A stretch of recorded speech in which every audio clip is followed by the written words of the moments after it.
Calcium carbonate को heat कर रहे हो, यानी लाइमस्टोन को हीट कर रहे हो, कैल्शियम कार्बोनेट को हीट किया, हीट करते ही कैल्शियम ऑक्साइड बना और CO2 बना। क्वेश्चन लेटेस्ट है बेटा, क्वेश्चन है 2023 का, ठीक है। पर कितना आसान है देखो, अब कह रहा है 20 ग्राम ऑफ 20% प्योर लाइमस्टोन, इसका 20 ग्राम है, 20 ग्राम के अमाउंट का 20% हीट किया जा रहा है। तो पहले तो इसको सिंप्लीफिकेशन कर लीजिए इसका, तो ये आ जाएगा 100, 0 से 0, 0 से 0, 2 टू जा 4, यानी कि यहाँ पर जितना इसको यूज किया जा रहा है वो कितना अमाउंट है, 4 ग्राम है।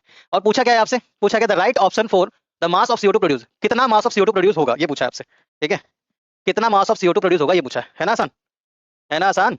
चलिए देखिए नंबर ऑफ मोल्स, अब जो भी दे रखा है उसके हिसाब से नंबर ऑफ मोल्स निकालो। तो गिवन मास हमने निकाल लिया, तो गिवन मास अपने मोलिकुलर मास, कैल्शियम कार्बोनेट का मोलिकुलर मास कितना होता है, फाइंड आउट करो। कैल्शियम का 40, कार्बन का 12, ऑक्सीजन का 16, 3 ऑक्सीजन है तो 48, 40, 48 और 12, ये आ जाएगा आपका 100, ठीक है। नंबर ऑफ मोल्स आ गया 0.04, 0.04 मोल। क्या बोला था आपको कि जितना अमाउंट ऑफ मोल आएगा उसको सिस्टमेटिक ऑफसेट से बैलेंस कर दोगे, यानी 1 है और 1 अमाउंट प्रोड्यूस हो रहा है, यानी जो amount of number of moles यहाँ पर है वही amount of number of moles यहाँ भी रहने वाला है 0.04। पूछा क्या है अमाउंट, तो 0.04 इनटू में CO2 का मोलिकुलर मास 44, गिवन मास कितना आ जाएगा, पॉइंट हटाएंगे, डबल जीरो लगाएंगे, कितना आ जाएगा, कितना आ जाएगा ये 44 अपॉन में 4, 4 चौक 16 हासिल का 1, 4 चौक 16 और 1 17, ठीक है। तो 176 अपॉन में 100 बोले तो अमाउंट ऑफ CO2 प्रोड्यूस होगा 1.76 ग्राम। कौन सा ऑप्शन है बताइए, कौन सा ऑप्शन है, 1.76 ग्राम, ये आंसर, ठीक है।